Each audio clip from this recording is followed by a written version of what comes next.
Hey, what's going on, everyone? Welcome back to MedVice. My name is Jacob, and today we're going to be talking about the biggest myths and the biggest misconceptions that people have surrounding medical school, doctors, and getting into medical school. If you're new to the channel, make sure you hit that subscribe button down below, and if you like the video, hit that thumbs up while you're down there. From someone who is getting ready to graduate medical school this upcoming year, I've had an awesome experience, but for people who aren't in medical school, it's tough to understand what it's like to be here, and there's a lot of rumors and misconceptions going around about what med school is really like. So if you're getting ready to start med school this upcoming fall, or if you're interested in applying at some point in the future, make sure to pay attention because a lot of the things people say about med school are not always true. Now, the first major medical myth that I wanted to talk about, and the one that I think most people are familiar with, is that medical students have no time to do anything other than study.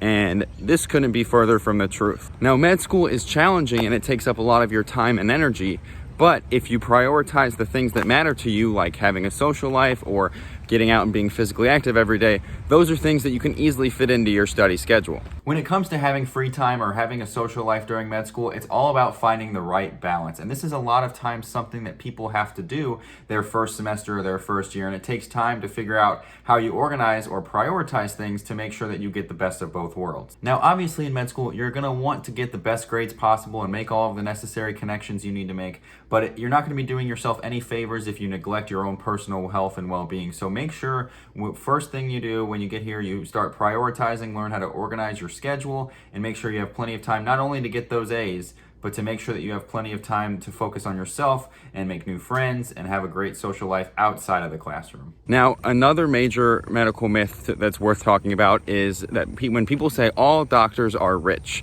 and sure, if you look at their yearly salary, they make more than the average person. But you also have to account for the fact that most doctors go through a minimum of 8 years of school, which not only racks up a ton of student loan debt, but during that 8 years, you're usually too busy to have a full-time job. If you can work part-time, that's great, but a lot of people can't work a full-time job. So not only are you racking up debt, but you're not making any money during that time. So when you get out of school, you spend the first maybe 5-10 years paying off that student loan in addition to, paying for your cost of living. Another thing that I think is worth mentioning on this myth is that a lot of doctors make completely different salaries depending on what specialty they have. So when people hear that you're a doctor, they assume that automatically you're making this, massive amount of money. But for example, I know pediatricians, they're typically on the lower end of the pay scale, but they still have the same 8 years of college, still rack up the same huge amount of student loan debt. So it becomes even more challenging for them to pay that off after they get done. One common thing that a lot of people think either when they're applying to med school, when they get accepted, or even during med school, is that your scores, your grades, and your test scores are all that matter. And this is completely false. Test scores and grades are a good numerical, subjective thing that people can use to compare you, but ultimately there's a lot of other things that play a role in your application to either med school, to a residency program, to a fellowship, or a job itself. Almost just as important as those test scores are your experiences that you rack up during your time, either in undergrad or in med school, the people that you meet, making those important connections, people that can vouch for you, people that can write great letters of recommendation. Those are super important. And what it boils down to is just as much time as you're gonna spend studying to get those good grades for your GPA or to study really hard for your big board exams or the MCAT, you really need to spend some time out there in the real world and get experiences. Meet the people that are going to help you along the way, get experiences that are going to help, fulfill your passions and push you forward, and also show them that you are really interested in what you're doing. Now, another med school myth that definitely needs to be busted is the assumption that all medical students are naturally smart. And you might be saying, well, that sounds like a compliment to me, but look at it this way. I have people in my med school class who are naturally gifted, but then there's a lot of other people that work to the bone and put in their time and the effort, and they have to work a lot harder to get the same scores that maybe these naturally gifted people have. And I'm not saying those people aren't smart, but there's certainly a spectrum, and I think making those kinds of assumptions can invalidate those people that work really, really hard to get the same scores that other people do, because maybe their relatives or their friends are just like, oh, it must be easy for you because all med students are naturally smart.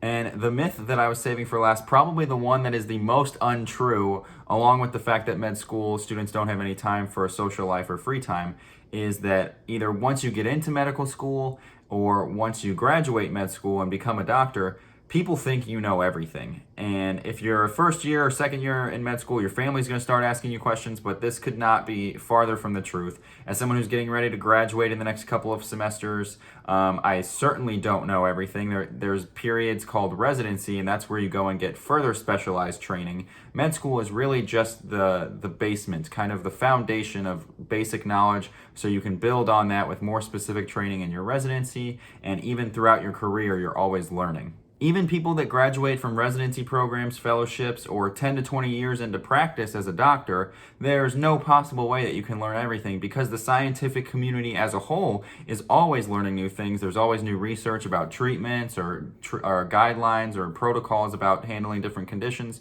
So no matter how much training you've had, no matter how much you think you know, there's always going to be something that you're not sure of, which is the biggest misconception, I think, in all of medicine, is people go to their doctors expecting to get answers. And while that's completely reasonable, there's also an understanding that patients have to have that nobody can know everything. And there are things that are constantly being developed and we're getting new information about all the time. So I think that's probably the biggest medical myth about med school and being a doctor in general, is that we know everything, which is absolutely not true. So those were the biggest misconceptions that I could think about medical school and medicine in general. What do you think? Do you guys have other things that people have told you or that you've heard that might not be so true? Drop it down in the comments below.